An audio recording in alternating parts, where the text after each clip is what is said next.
Mad Squad, what's howling? It's Joe, aka Mad Joe FC. I'm here with my brother Gabe, and this is our spoiler review for Justice League. So if you've seen my non-spoiler review, even if you've already seen the movie, I suggest you watch that movie. Watch that video I did, because that's where I talk about what I thought of each of the characters and of like the film itself, and just give my general review. We're just gonna be talking like complete spoilers. Like, we're pretty much mostly just probably going to be talking about our favorite scenes and favorite moments from the film, stuff like that. So I still suggest you watch my non-spoiler review, even if you've seen the film.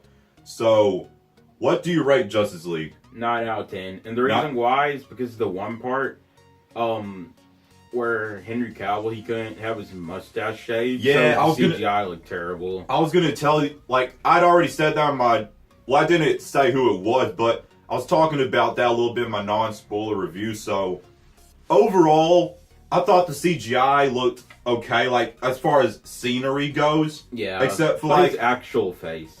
Yeah, at the beginning of the film, when, like, the kid was interviewing him with the camera, like, and, like, when he came back, like, it's noticeable, like, if you knew about it, you were looking there, and you knew, like, you could just tell, but I still enjoyed it nonetheless.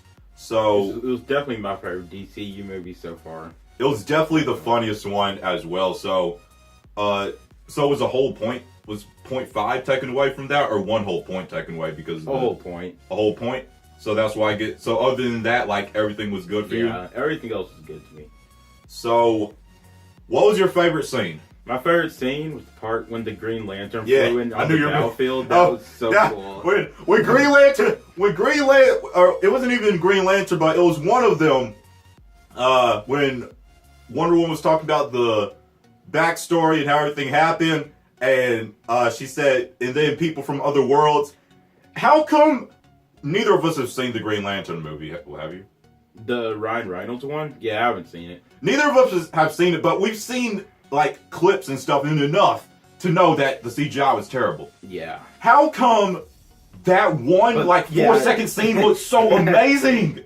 How come it looked so amazing compared to, like, the whole entire Ryan Reynolds Green Lantern movie? Like, that was amazing to me, and when the rings started, like, going everywhere, that was so awesome. I gasped, but I couldn't hear my gasp over your gasp. I was just like, oh, but you were like everybody could have heard it, like, oh my god, like, that just made me so happy. Like, he was like smashing people with his hammer, like, oh my, like, oh, this feels so good to know that, like, it's confirmed that Green Lanterns exist in the DCEU. That's why I gasped so hard when it happened. Like that was just, it was awesome. And since Green Lantern's like one of my favorite out of all the main superheroes in the Justice League, like, that was amazing. And then I already know that, like, from Batman's nightmare sequence, we already knew Darkseid existed because of the Omega symbol. We already knew he existed because Steppenwolf is related to him, and Steppenwolf was the villain. So we knew, but just to hear Steppenwolf say the name Darkseid, like, you remember that part? Like, just to hear the name Darkseid be said in the DCEU, like, I don't know, like, it just made me so happy. Like, it just made me so happy. And you know what, I don't know if I have a favorite scene, because, like, and I will say this, I didn't expect Superman to return the way he did. Yeah, like, I'm not saying I didn't like it. Like, I liked it.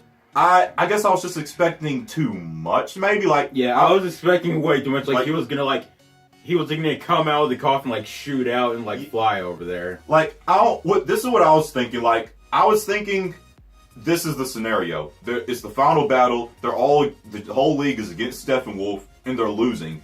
And then all of a sudden, like, Superman just comes out of nowhere, and, like, that's what I thought was going to happen, but I guess that was expecting too much. That's kind of the same thing I was thinking, except, like, it was maybe gonna shoot over to a scene where it shows Superman's coffin, like he just, flies out.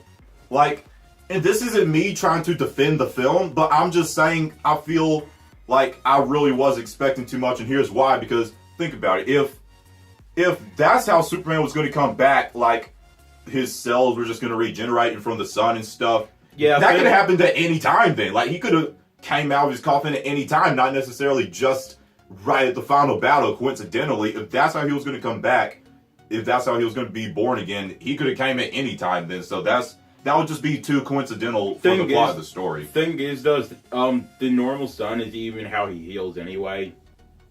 He heals from red sun. Which is different from, normal sun. That's what, like, in Injustice 2, there's red sun prison. Like, it does heal him, but it, like, also takes away his powers.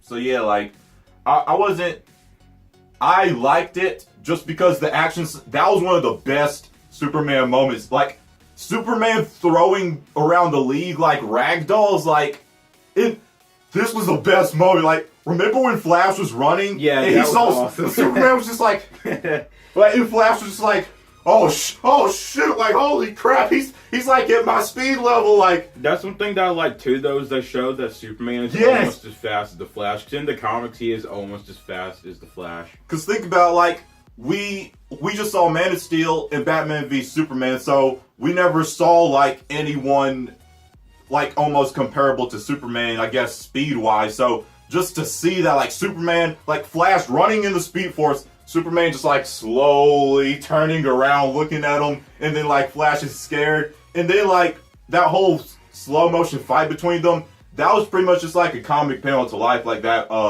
one panel where Flash, like, I think this is a misunderstanding, like, and it just shows Superman trying to punch him. That's literally what went through my mind in that scene. Like, it was so amazing just watching him throw around the league like ragdolls. And then when he threw Batman into the cop car and, like, picked him up, and he had said, I remember you. Tell me, do you bleed? Like, when he, like, I got chills when he said that, like, I think everybody did. Yeah, like, just the fact that he remembered that, like, that was just so freaking crazy. Like, I don't even know. Like, that was just one of my favorite scenes in the movie. Like, is there something you liked most about that particular scene? Wait, which one again? When he said, like, do you bleed and all? When, just the whole thing when he was fighting the League. No. No? The one part that I will love the best, and it's only because it references, like, the concept from Man of Steel where, like, he couldn't handle the world because it was too big, and, like, he saw them as skulls because he couldn't handle it. Yeah, and, like, that's kind of why he was acting the way he did, because he was, like, born again.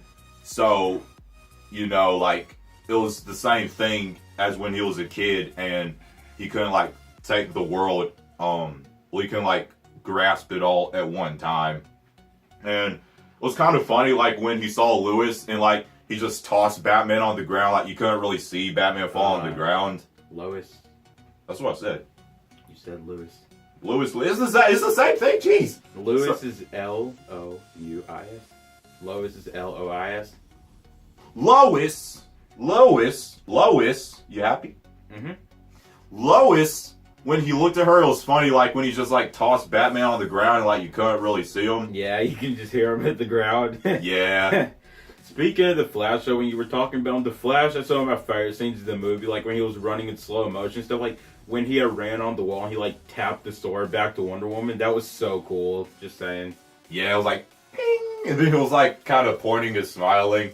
Like, I think everybody had a really good part in the movie. Like, Wonder Woman at the beginning, when she defended all those people when that guy was trying to kill all of them, like, when she busted in there. So now I want to talk about the final battle. Like, even though we already saw Superman return, like, just seeing him pop in at the final battle, too, in, like, his bright colored red and blue suit, it was just out, like, Superman's fight scenes, he had my favorite fight scenes. Yeah, he was destroying Steppenwolf, like just saying. He was just, like, and no, they didn't make him OP, that's how he is, like, nobody is really a match for Superman. Like, Wonder Woman can even like nobody can beat him, I guess is what I'm trying to say. Like we saw him throw the league around like rag dolls. That was an epic fight scene to his, and then he was just taking on Steppenwolf like it was nothing. Like thing is, Superman came back stronger like he did in the comics when he died. When he was born again, he came back stronger. That's what happened in the DCEU, because he was brought back to life by a mother box, and mother boxes, like, they don't contain power, they are power. So since it was brought back to life by a mother box, he had more power in him than he did before. Was there something you wanted to... What I wanted to talk about was specifically the mother boxes. Yeah. And since they're like, I don't know if they work how they do in the comics, but since they destroyed all the mother boxes, like, if they go to Apocalypse at some point, then there's no way to get there. Because in the comics, you can only get there by mother boxes. Really? Yeah, that's the only way they can get there is by using mother boxes, or they'll die. And all the mother boxes in the DCU were, like, destroyed already. Yeah, they destroyed them. I guess... So, I don't know if they're ever going to go there, or, like, he's going to come to Earth or something, but... Yeah, I was going to say maybe, like, Darkseid will come to Earth, maybe, because... Think about this, too. When Steppenwolf... And it was cool how, actually, he was defeated. It was kind of cool, because the Parademons feed off of fear, and when they destroyed Steppenwolf's axe... And by the way, before I talk about that, I want to talk about this. Superman finally used his freeze, that was awesome. He finally used his freeze breath, and so when they destroyed the axe, like, Steppenwolf was scared after they destroyed his axe, and that's why the Parademons attacked him, because they feed off of fear. And after his axe was destroyed, like, he was in fear, so that's why they attacked him. And the mother boxes were destroyed, but a boom tube took them back. Like, it took him somewhere, remember? Oh, yeah. So, was that Darkseid? I don't know. I think he can just do that on his own, honestly. Really? Yeah, because when he went to Atlantis, he just teleported in and took the mother box, so... Well, actually, think about... When he had none of the mother boxes, he teleported to Themyscira, so... I guess...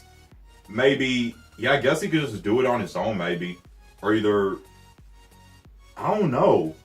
Because, also, like, they had to wait until the mother boxes were opening. So maybe he waited until they started opening and then he went and got them. Yeah. Because if you remember that, when they were at the mascara and, like, all those archers and stuff were just sitting there. Yeah, like, when it finally opened, that's when he came. Yeah. And that's how he did with, Atlantis, too. And so, like... The ending, well, I really like the ending, like when you just saw Batman and, well, basically saw the whole league and you saw Superman smiling and it kind of looked like the animated cartoon, like when they're all standing together, kind of. I really liked that, and I liked the very end when Clark was running, like he was about to go to the Daily Planet, but then he heard somebody and he started running, and like he did the iconic thing. That was literally amazing. Like there were so many moments that just like there were so many fan service moments and so many moments that paid homage to like the comics and the animated shows, and like it was just really amazing. And also like Batman's fight scene at the very beginning when you saw that criminal, like the window closed and you could see Batman like kind of perched, and it was like, oh man, you know you done screwed up, bro. The thing is, he wasn't even after the guy really, but he was trying to make the guy scared so that the Parademon would show up. And since like that kind of been coming around, and it's cool how he knew it was a scout, because since his dream, like Batman's dream, like he knew that specific Parademon was a scout Parademon. Like, yeah, that was really cool.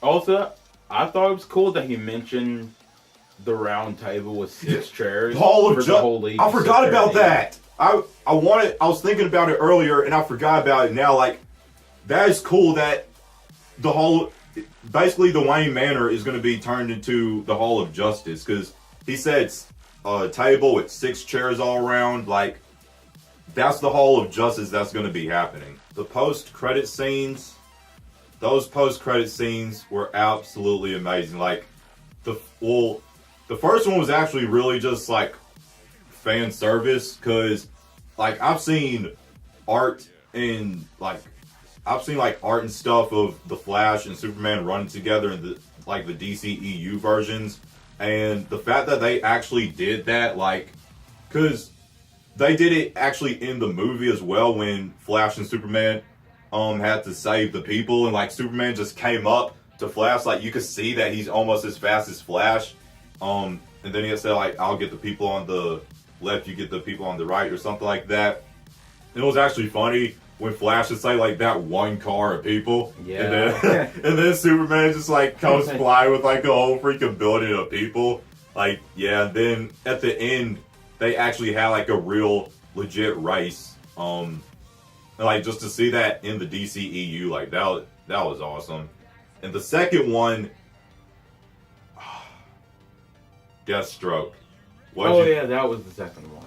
What did you think of that? I thought it was awesome, and I think it's cool that there's gonna be the Legion of Doom. Like, the fact that Lex Luthor, and I hope all of you are happy. All of you hated Lex Luthor in Batman v Superman just because of his hair and his attitude. Now he's not acting like that. Now he has a tuxedo, and now he's bald, so he looks just like he does in the comics. So I hope you are all finally happy. And I was more excited for Deathstroke just because he looked so freaking awesome. Yeah, and like Joe Manganiello. How do you pronounce his last name? I don't know. Or did you even know that was his name at all? No. Dang. Well, I just kind of knew about him and like saw a post on Instagram, but other than that, I don't know his name. you know what's funny? A while ago, he posted on Instagram a picture, and he was wearing a Legion of Doom t-shirt, and it was in the font of like the Justice League movie title font. He was wearing a shirt that said Legion of Doom, and it was in that font. So now, like, we understand why he was wearing that shirt, because there's gonna be a DCEU Legion of Doom. Like, just hearing Lex say, well, what if we make our own team, or what if we form our own little league? Like, that just screamed Legion of Doom, because you already got Lex and Deathstroke, so like you just need the rest. Steppenwolf, and besides Superman, Wonder Woman are my favorite fight scenes, just because her and Aquaman were really the only ones who could like take on. Yeah, they were the only match for him. Like, because Flash could take on Steppenwolf, probably. It's just he isn't like with his powers he can, but he doesn't know how to because he's not experienced enough. So like, it was like the same thing when he was fighting Superman. Like, he's faster than Superman, but he doesn't really know that yet. And so Batman could, but he wasn't ready. Well, I'm talking hand to hand. Oh, hand to hand? Because Wonder Woman and Aquaman were really the only ones who could take on Steppenwolf hand to hand. And Wonder Woman, she was the one who fought him the most, but you could tell, like, she still couldn't beat him. Yeah. But then Superman just freaking dominated him. And that was amazing. But I do have to talk about the flaws as well before I forget them. We already mentioned one of them. Another one is, did you notice the reshoots? Reshoots? You didn't notice them. Dang. Did you know about them at all? No. Let me explain. Alright, this is going to be... Alright, so... Okay. Before the movie came out, most people already knew about the reshoots. You know what reshoots are, though, right? I don't know about movie stuff like that. Who doesn't know what a reshoot is? When you just reshoot the clip? Yes. Then, yeah, I did. I thought it sound... Well, the way you were making it sound, you made it sound like it was more complex. I just said reshoot. I know, but you were making it sound like it was all complex and stuff. So, okay, I'm going to tell you the scenes that were reshot, and then when we see the movie again, because we are seeing it multiple times, when we see it again, pay attention to these scenes, and you will notice the reshoots. The one where Bruce Wayne is in that room trying to find Arthur Curry, like, with that shot, that was reshot. And the reshoots were done by Joss Whedon, because since Zach, like, his daughter had died, so yeah, he couldn't, like, some of the scenes were reshot, and they were reshot like way later, like months after they had already been shot. So the actors looked a little bit different. Ben Affleck, he had gained a little bit of weight, and so you could tell it in his face in some of the scenes. And his hair looked like his hairline looked different in some of the scenes, and you could just tell it so much. Like I could, because I knew about the reshoot. So when I saw those, and I could tell it was a reshot. Like at one point, his face was kind of like skinny. Then at one point, it was kind of bloated. I was like, you can tell that was a you will be like me when you watch it again and you notice the reshoots. You will be acting like I am. Like, you could just tell the reshoots. Like, I kind of wish they didn't reshoot them because, yeah, you could tell the reshots that were done. Like, when we watch it again, pay attention to that one scene when Bruce Wayne is recruiting Aquaman. Pay attention to his hairline and pay attention to how skinny or bloated his face is. And you will notice it. I'm surprised, even though you didn't know anything about the reshoots, I'm surprised that you still didn't even notice it. Like, well, I forgot about all the trailers and stuff. I was just, Still, like, you will notice it when you watch it again. Like, just be sure to pay attention to it. And my last flaw is the amount of scenes that were cut from the movie. Like, there were so many things that were cut from the movie. Like, there was, like, we didn't even get to see Iris West because she was in the trailer. Exactly, though, yeah. Like, when Flash was pointing at the glass, that thing never happened. And there was some dialogue that never happened when, even though we got to see a Green Lantern, Steppenwolf never said his line, like, no lanterns, no Kryptonians. And then we never saw the scene when Bruce was, like, looking at the hologram of that Kryptonian. So we didn't get to see who that was. The scene when that whole scene when Alfred said, he said you'd come, now let's hope you're not too late. That never happened. Like, there are just so many things that were cut from the movie. And because that's what I was going to mention, those, like, why was, like, Iris West out there? Because, and think about this, that scene where Alfred said that, he wasn't even talking to Superman. He had to have been talking to Lois. And this is why, because, like, Lois. Jesus Christ, it doesn't matter. So, point is, he was talking to Lois because she's the one who brought Superman back to his sanity. Like, when he was going crazy. When he saw Lois, like, she was the key. And that's what I think Flash was saying to Bruce when he went back in his dream in the dream sequence. He wasn't talking about a future injustice story happening. He was saying, like, Lois is the key to, like, Superman. Because when Lois got there, like, Superman stopped going insane. Like, he was back sane when he saw Lois. And basically, that was Bruce Wayne's plan for when they brought Superman back to life. Like, if he tried to fight them, which he did, then he'd bring Lois there and maybe she'd snap him out of it. Like, that was Bruce's plan, and that worked. So I think that Lois is the one who showed up to when Alfred was working on that car. And when he said he said you'd come, I think he was saying Bruce said that, like, Lois would come. And then he said, let's hope you're not too late to, like, The reason why I thought that they were representing a future injustice story, though, is only because, like, in that dream sequence, Superman was, like, the bad guy. Yeah. But, like, in that scene, yeah, I think he was talking to Lois when he said you'd come. But then again, like, I don't know, because I feel he was talking to Lois now, but then you saw the glass shaking and you heard, like, kind of a sonic boom. And Lois can't do that. So, yeah, like, I don't really know who, like, I feel was talking to Lois, but I don't get why, like, the glass did that thing that it did. So I rated the film 8 out of 10, and it gets an 8 because 0.5 is taken off for the CGI, which CGI wasn't much of an issue besides Superman's CGI mustache. And then, like we were talking about, the one shot when Aquaman was about to go into the water, and like that background, it looked like really fake, which I don't know why it looked fake, because they were behind the scenes photos and they were actually on location with those when they were shooting those shots. So I don't know why it looked so fake. So, and also, this is one thing I didn't mention. I thought Steppenwolf looked good.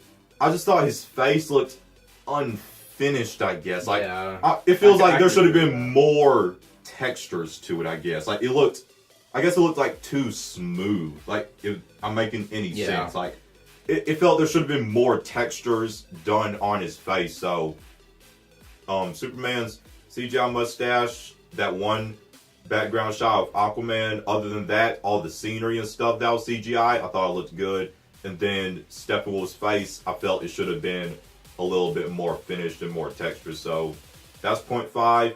Then 0.5, I was telling you about this, the reshoots. So my brother didn't know about the reshoots. Specifically, well, it was the shots when, the scenes when he was recruiting the Flash, and then when he was recruiting Aquaman. Because over a year, Ben Affleck, he gained weight. And so we all knew about these reshoots because we noticed them in the trailers, the recent trailers.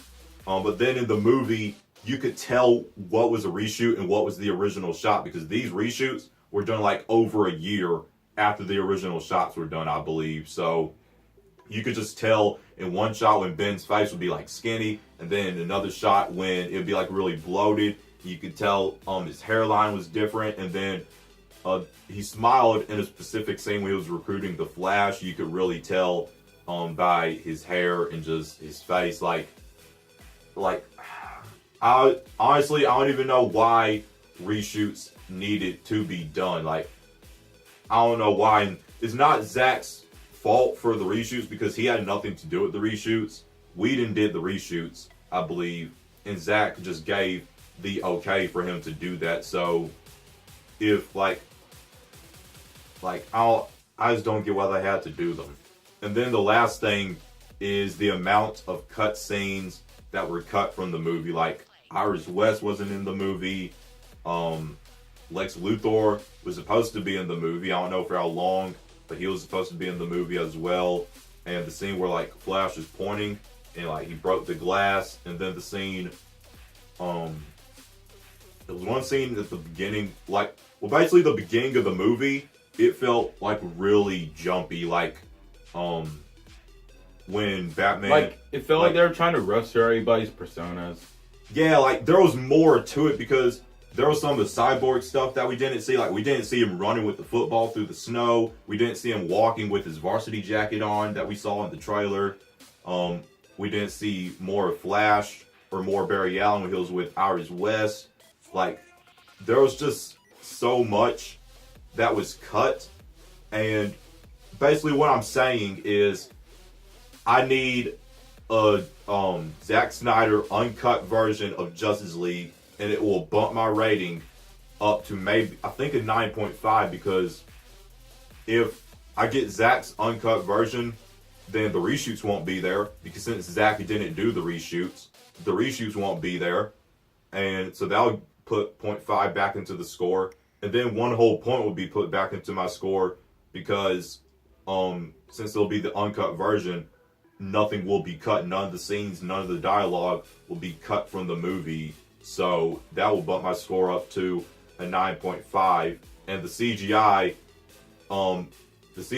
done with, like, all of the CGI with the background shot of Aquaman, then with Steppenwolf and his facial features and Superman and his facial features, all of that wasn't Whedon or Zack Snyder. That was just things that they couldn't. Well, they could have made the textures better on Steppenwolf, but they couldn't avoid the CGI with Henry Cavill's face because he was working on another movie, so he had to keep the mustache for that other movie. So,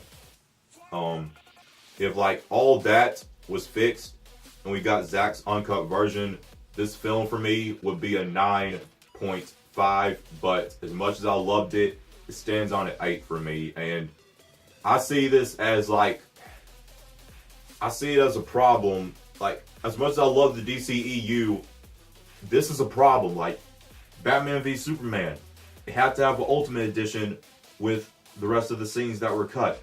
Suicide Squad, it had to get an extended cut with the other scenes, and we still didn't get all of Joker's scenes. Like, we still didn't get all of Joker's cut scenes, even in the extended version of the movie. And now Justice League, there's so much footage that was cut, like. And then in Wonder Woman, they said there was no cut scenes. There was one cut scene, and I know because I've seen it. basically all the people, all Diana's supporting characters throughout the film, who were helping her, they were in a room. Diana wasn't there, but the rest of them were there. And they were looking through files, and one of the files had a freaking mother box on it. Like, out of all scenes you could cut, why are you going to cut a scene where they're looking through files and you see a mother box? Like, why? And now Justice League, all these cut scenes, so, like, as much as I love the DCEU, that's a problem. That is a problem. They are cutting way too many scenes from their movies, and, like, it's really important scenes, too, and it helps fill the story, and then when it's not there, the story feels, like, kind of rushed or incohesive, or, like, when you get to one scene to another, you feel you should have seen another scene happen before this happened. So, I don't know what they need to do, but, like, if they need to fire any editors, or I don't know, but they need to fix that problem. Is there anything else that you want to discuss about the film? Because I think I'm pretty much done. Same. Well, guys, that was our spoiler review for Justice League. Hope you all enjoyed. Let us know what you thought. Links to all my social media will be down below in the description box. There are 2 like buttons. Be sure to hit the button with the thumb pointing up.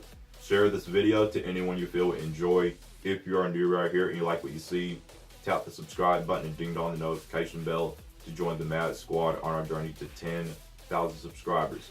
My name's Joe, aka Mad Joe FC. I'm Gabe, known as Dream Addicts. Dream Addicts? Well, that's new. I'm Joe, Mad Joe FC. This is Gabe, Dream Addicts. Hope you all have a marvelous day. Mad out.